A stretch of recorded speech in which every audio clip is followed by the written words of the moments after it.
Ranger danger. Ranger danger. Yes, it took me a little minute to make some Phillies content, but I had to wait until they were 35-14.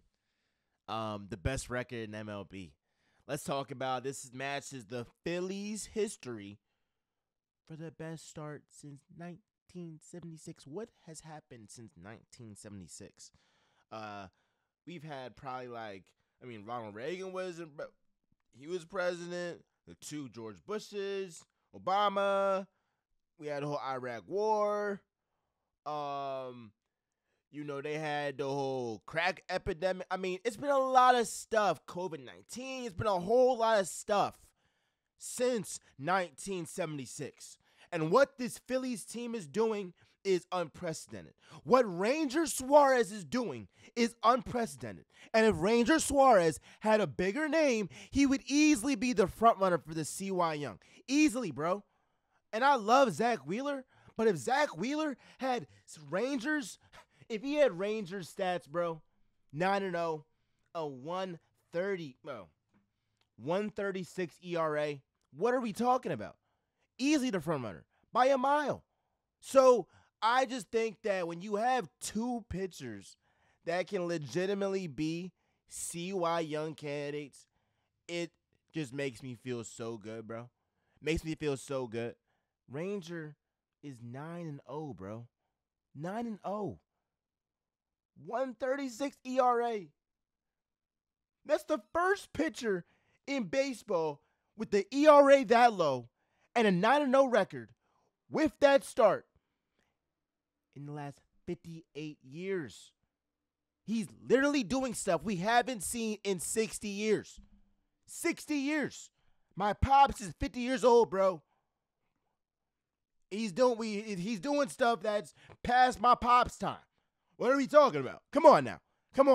So let's give Ranger his respect because, again, I'll say it again. If he had a bigger name, it wouldn't even be a question who is the frontrunner for CY Young. Hopefully the betting apps and the turn, it's changed now, and now he is the frontrunner, but let's keep it a stack, bro. Let's keep it a stack. And the Phillies are doing this without Trey Turner, who is batting .343 this season.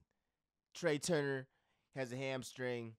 He's progressing. He's in the batting cage now. He's got to sprint now. He's got to get his sprints up and, get that activated. But this guy hasn't played 16 games. He's played 33 games this year. We've played 49, and we're still cooking without him. Now, I can't wait till he comes back, and I just can't wait to see what this team is when our full roster is back. But it goes to show you how lethal, how dangerous this Phillies team is. And it's funny how all of y'all say the Phillies, they only beat bad teams. So was beating the defending champs, was Ranger having 10 Ks against them not impressive? Oh, no, because they were below 500. Even though they were below 500, so that doesn't count. Even though the Phillies made them go below 500, the first time in their manager's career under the Rangers. So it's just funny to me. It's just funny to me. Like, y'all Braves fans, y'all are salty, bro. Braves fans are very, very salty because Braves fans are salty because the Phillies are doing everything they thought the Braves would do this season. And I love it.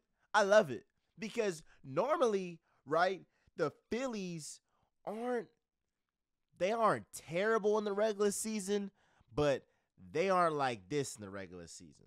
Normally, they're all right, they're cool, and then they up it, and Red October is a real thing. They really up it. That's why I compared the Phillies to the Miami Heat, because I was like, they might not have the best regular season, but come postseason time, they turn it up. I was so glad I'm wrong because they're turning it up in the regular season. And the whole baseball world should be scared because the Phillies have proven that Red October is real and that come postseason time, they turn it up a notch. So if you're 35-14, have to have the best record in baseball, and you still get to another gear come postseason time, unlike the Braves that have great regular seasons and then come postseason time, they fold. I mean, come on. Come on. It makes you feel tremendously good as a Phillies fan. And I'll say this, the Eagles and the Sixers crawled so the Phillies could run. If I had to go through that abomination of an end of the season run with the Eagles, if I had to go through a first round exit with the Sixers to get this from the Phillies, I'll take it. I will take it. Because this team is showing me, hey, we can win that chip. We can win that chip. And it would be great for me to see, the Phillies win the World Series while, the Eagles are like, 6-1, 7-1, 8-0 around that time come October 2024. So, I can't say enough about this roster. We have the best starting pitchers lineup in the league. Bryce Harper is cooking. Casty is, getting back to his form. We still want him to up it a little bit more, but he's getting to his form. Alec Bohm is cooking. I ain't see this from bro. Maybe I'm a casual. Maybe I am. But I ain't see this from bro. Cooking, bro. Cooking. You know what Schwarby's going to do? Whit Merrifield. What's the guy name that hit? Is it Coleman? Cody Clemens. I mean, look. Yeah, we got guys out the woodwork snapping, bro. We got that belief. So Citizens Bank Park, ring that bell. I'm loving the Phillies right now. Let's talk about the Sixers real quick. All right. The Sixers need to build around Tyrese Maxey. That's the only option, bro. And I used to say trade Embiid. I'm not on that no more. I'm not on that. You don't have to trade Joel Embiid. He can play with Tyrese Maxey, obviously. But Daryl Morey should be thinking in the future, what pieces can I put together that make Tyrese Maxey be the best player he can be? You actually want to recreate what the Knicks are doing with Jalen Brunson. You do. Sharpshooters and defenders. That's what you need. I would bring back Buddy Hield. What he showed me in that game 6, he got some heart. I would bring back Buddy Hield. I would like to see a guy like Mikal Bridges, who the Sixers should have drafted. Then they want to draft him and then go ahead and trade him when his mom worked for the organization. Don't get me started on this BS. Nonetheless, the Sixers need to rewrite their wrongs. Go ahead and trade for Mikal Bridges. Trade the package for him. Because that's a complimentary piece that can get the Sixers over the hump. I'm not worried about Jimmy Butler. It would be nice to get Jimmy Butler for sure. It would be nice. I would love it. But I would love getting Mikal Bridges way more. He's younger, and he complements Maxey's game tremendously well. And Embiid's game too. Sharpshooter. He can defend. He's not a 1A, a 1B, a number 2 option. I do believe he can be a number 3 option. I believe that on a championship team. He didn't look too good again on the Nets this season because, he was the focal point, and that's just not his game. He's a complimentary piece. But when you put him in the role that best suits him best, you will see Mikal Bridges flourish. And for the Nets, they should have a total rebuild. Because what are y'all really doing right now? Like, what are y'all really doing, bro? Just go ahead and flip Mikal Bridges. Y'all used him as a trade asset, in the KD package. Y'all got a bunch of picks. You'll get a couple first for Mikal Bridges. Y'all be straight, bro. Y'all be straight. So that's what Daryl Morey has to do. Build this team around Tyrese Maxey. I'm not a fan of Paul George. I like Paul George, his game and all that, but you know, we have to learn our lesson. The Sixers have to learn their lesson with trying to sign guys 30 plus years old. We're not doing that no more. We did the same thing with James Harden. How'd that work out? And I like Paul George. I like his game, but it's not no guarantee that he's going to be the one that, gets us over the hump. It's not a guarantee that Mikal Bridges will get us over the hump. But I like Mikal Bridges more because he's younger. He's younger. So, at least we'll have, a 4, 5, 6 year run with, bro, versus with Paul George. It's like max 2, 3 years. I would like that more. So, no, getting a big star is not going to work. We actually need depth. Depth actually is a thing in the NBA. And when you see the teams left in the NBA that have depth, the Timberwolves, depth. The Celtics, they got some depth. As an A+ roster, C+ coach. That'll be the last topic I talk about today. The Mavs, PJ Washington, Derrick Jones Jr., Daniel Gafford, Derek Lively. So the Sixers have a couple options in the draft. You can get a 3-and-D wing, or you can get a backup center. I would get a backup center. The Sixers have to stop fooling themselves and believing that Joel Embiid is going to be healthy throughout the season. You guys stop. If somebody shows you who they are, you got to believe them, bro. You got to believe them.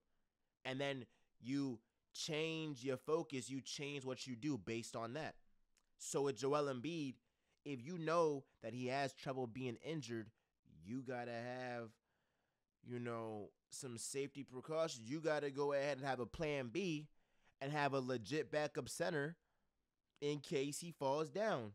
Because what's happened is that when Embiid isn't 100%, he's injured, the Sixers can't recover because they haven't, planned out a plan B for if he does get injured.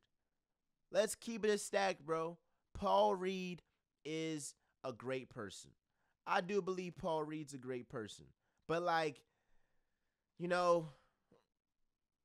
ain't the guy for the Sixers. He's not. Paul Reed is a great person.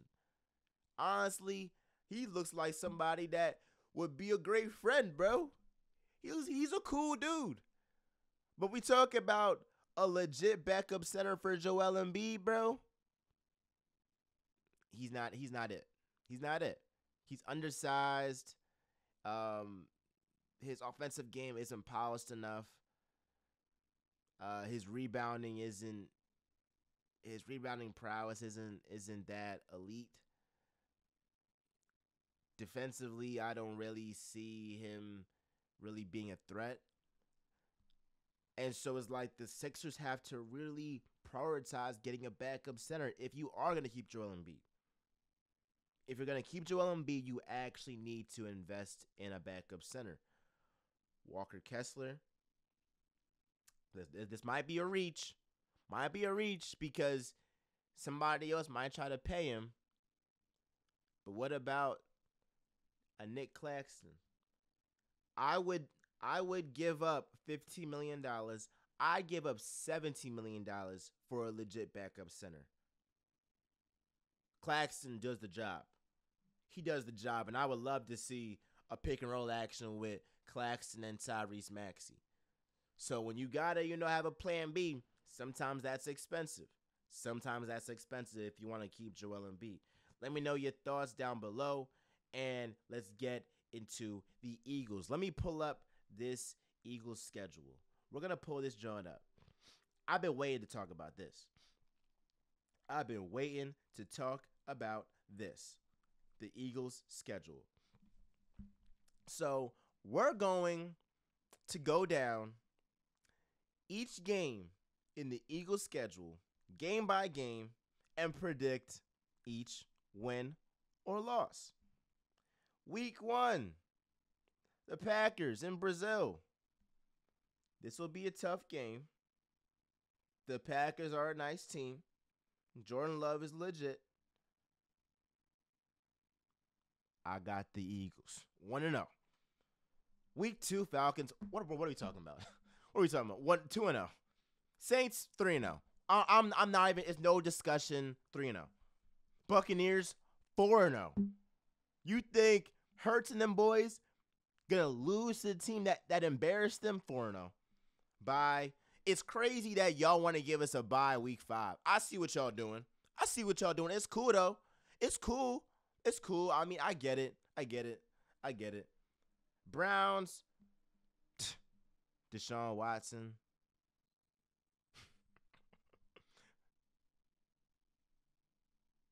Five and 0. Giants 7-0. Bengals, okay, that'll be the game. All right, 7-1. Yeah, right. 1, 2, 3, 4, 5, 6. Oh, I'm sorry. All right, yeah, Bengals 6-1. Bengals 6-1. Jaguars 7-1. What are we talking about? The Jaguars, they don't even have a real wide receiver one. What are we talking about? Cowboys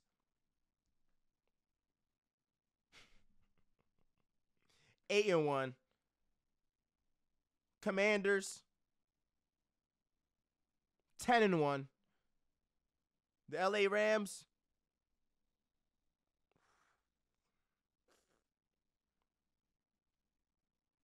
10 and I'll say 9-2. Not 9-2. 9-2. Ravens. All right, this will be hard. I'll probably say 9-3. I'll say 9-3. Panthers, come on, 10-3.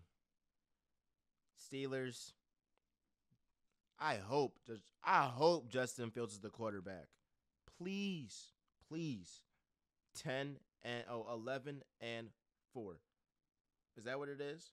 Hold up. 1, 2, 3, 4, 5, 6, 7, 8, 9, 10, 11, 12, 13, 14. So they would have to be what, like, because they would be 13. They would have to be. I might be wrong here, but they would be 11 and 3. 11-3. Commanders 12-3. Cowboys. The Cowboys, they win. You know, they're gonna split it. So we'll say 12-4. And last game of the season, 13-4. I got the Eagles going 13-4 with the schedule they got. Like I said before, they screwed us with that week 5 bye. And I think it'll be difficult in that stretch between, like, you have the Rams and the Ravens. That'll be a tough stretch. Obviously, the Bengals will be nice. It'll be interesting to see if Joe Burrow is even there, if he's even healthy.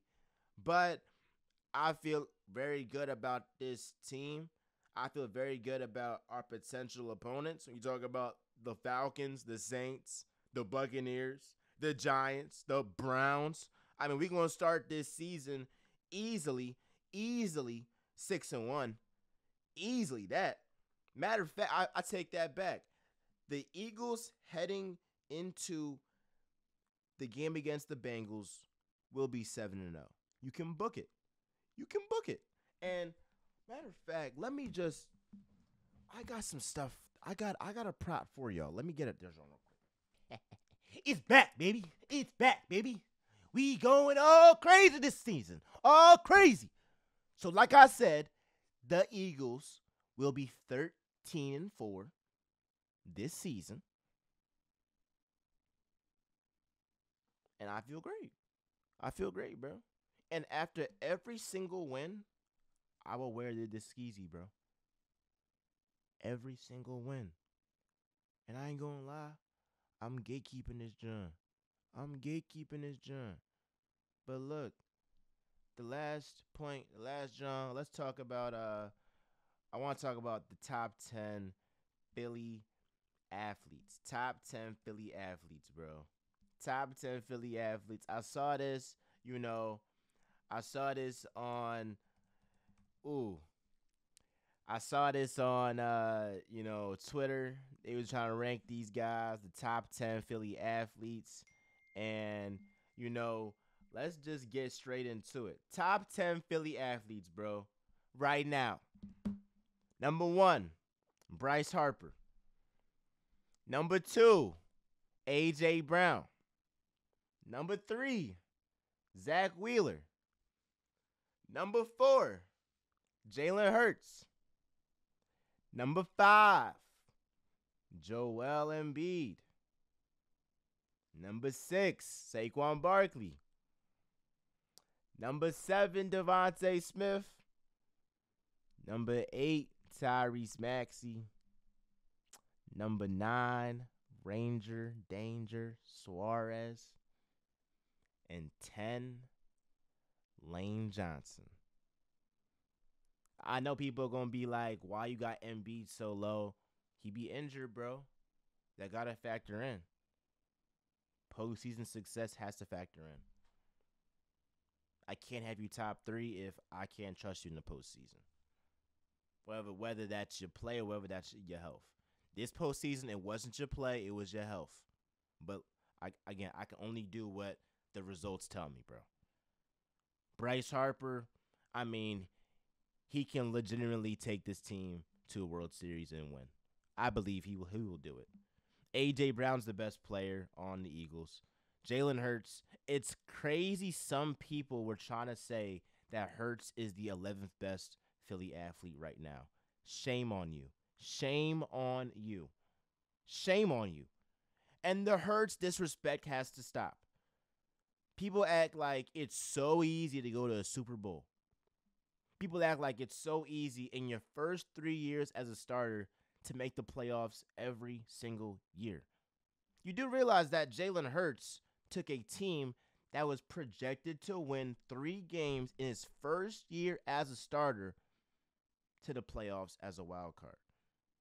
But people don't talk about that. They talk about his breakout season being when he went to the Super Bowl. No, his breakout season was when he was taking Jalen Reagor and all these Ortega-Whiteside, taking all these guys to the postseason. And all he had to work with was Devontae Smith, who was still a pup at that time. He wasn't what he was. And my last point, speaking of Devontae Smith, people don't give him enough credit for what he did in that Buccaneers playoff game.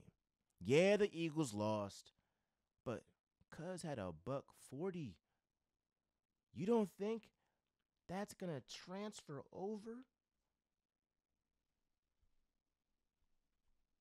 into next season? You don't think A.J. Brown telling this guy, yo, I'm going to need you to do that again, bro. Do that again, bro. I got paid. You got paid. Let's come on. Let's turn up. Best believe Devontae Smith is going to get into an extra gear. He's going to turn to that extra gear, and y'all going to see it. And I look forward to it. I love y'all. Peace. It's Real Talk with Miles Johnson. Philly Phrenzy. I'm happy to be back, man. I'm happy to be back. I was, doing my graduation stuff. My line brothers, I went down to Morehouse, just to spend time with my line brothers and all that stuff. But I'm happy to be back, and I am motivated as ever to get this content to y'all and continue to keep it real. Love y'all. Peace. Real Talk Squad.